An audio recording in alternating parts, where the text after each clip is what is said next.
my name is Emma Weber. I like to call myself the CEO and founder of Lever Transfer of Learning. And Lever is a very specialist boutique company that works in the learning space.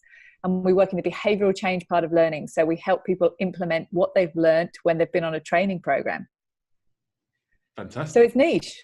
Yeah. So you're not a co-working space. You're not in the business of renting out office space. You're, I guess, a traditional business. So you have office space. Tell us the backstory. How did that come about? So we have serviced offices in 3 cities around the world: London, Dallas, and Sydney. And the office that I work from is in Manly, which, for those that know Manly, beautiful place by the beach. I believe in setting the game up as you like to play. So I like to work close to home. But I don't like having a home office. I've done that in the past, and I find it much better to actually be out of home, because then I'm more disciplined and don't end up working as many ridiculous hours. So that's why I love having an office. And so office in the heart of Manly. Fantastic. But you got the office for yourself, and then there was this spare space that you had that you decided to share on Rubberdesk. So what was the story there? Had you contracted? Were you expanding? Were you looking to grow? Where would that come from? Sure. So we had the office in the front of the building, which is a fantastic office. And we've got 3 people in the front office, and it kind of takes maybe 4 people maximum. And the guys that were at the back of the building moved their business up the coast. And so the back of the building was up for rent. And at the time, we weren't sure where we were going to expand or how we were going to expand. So we decided if we had the back office as well as the front office, we would be able to, if we decided to expand our team here, we'd never have to lose this prime front office space. We could always just expand into the back. But because we didn't have more staff at that moment, we thought, right, let's create just a bit of a co-working space and start to, lease those desks out as a temporary measure. We also have a member of our team who really, really loves people. And we're such a micro business. And at the time, there were just 3 of us in this office. So she really needed more people around, because we did a profiling tool called Fingerprints for Success, which is a fantastic entrepreneur's profiling tool. And it said she thrived on having people around her. And it was like, oh my goodness, I travel a lot. We need more people. So partly that was part of our strategy as well, to help have more people around us, even if they're not actually in our business. Obviously, I couldn't just go and recruit a whole heap of people. So it's more than, so it's a combination of things. It's the giving you room for growth. But it wasn't just financial. And then one of the things we always say in Rubberdesk is it's not just about desks and chairs. It's about people, relationships, and collaborations. So, that sounds like it was something that really resonated and was important for you. Yeah.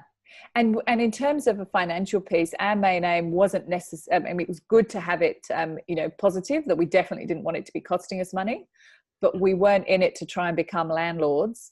We just we thought it'd be good to have that space if we expanded, great to have other like-minded people around.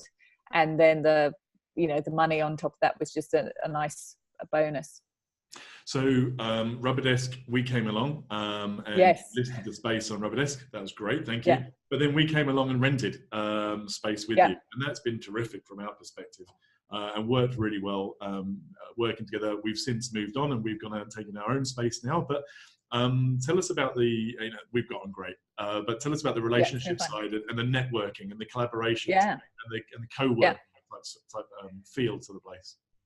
I really like having people around, and especially, Jim, I've picked your brains on a number of occasions for things that are going on in my business. And I know we've spoken about the whole landlord, what you do with renting and all that kind of thing. But also we've had conversations about funding and, different just entrepreneurial things. I remember we talked about my mentor that I'd had, and you'd then connected in with that network. Yep. So for me, that's just a really important part when you've got your own organization, and maybe whatever size it is. Often if you're the CEO or founder, you want to talk to other CEOs, founders, or people running their own business, just from a like-minded conversations. That's that like-minded is absolutely spot on. That for me is the bit that resonates the the most, and also the duration. We spent a year with you, and that sort of that long-term sort of relationship where you get to know people. You have more than just a passing conversation. We'd go out for drinks on end of month drinks each month. We catch up and we just talk about what's going on, what niggles we've got, without feeling like we're competing, without any office politics. Just a very collaborative effect, and that's really valuable to us. And I think, you know, like you say, it's a great environment to be in and to share. With the whole co-working thing, what surprised you, do you think? Is there anything that's about it that you hadn't suspected or expected to get out of it that you did, or, you know, any upside or perhaps downside even? Well, kind of the team sorted it all out originally when I was overseas for a period. So I kind of agreed on it, but then kind of came back and we'd suddenly got a co-working space. and the team had, you know, got the furniture, put it together, started to list it, sort of thing. So having a co-working space, even though I had in principle, you know, signed off on it, that was quite funny. Well, actually, that's an interesting point. That kind of suggests to me that it's actually a lot easier than you thought it might have been, that you could just say yes and the team can make it happen. Or you just have to go, Emma, you've got an amazing team, which is true. Yes, there's that as well. You've got an amazing team. That is true, isn't it? Yeah.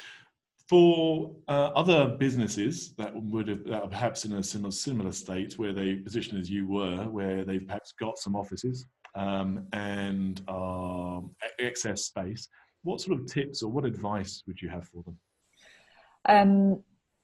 I think there's a piece around planning ahead. So I think the sooner if you make the decision, it's actually, you know, get it up there on Rubberdesk, get it happening so you can kind of move quickly on it. I think what we did was we sort of had a sort of a big flurry with getting the office ready.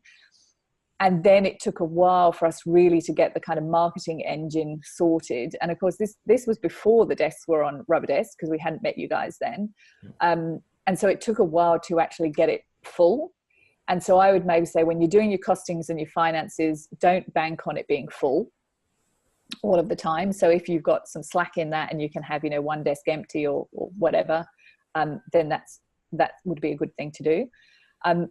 The other thing that I really like about having everything go through Rubberdesk is, you know, especially now I've got a smaller team here, I don't want to be worrying about contractual agreements. I don't want to be worrying about collecting the rent all the time.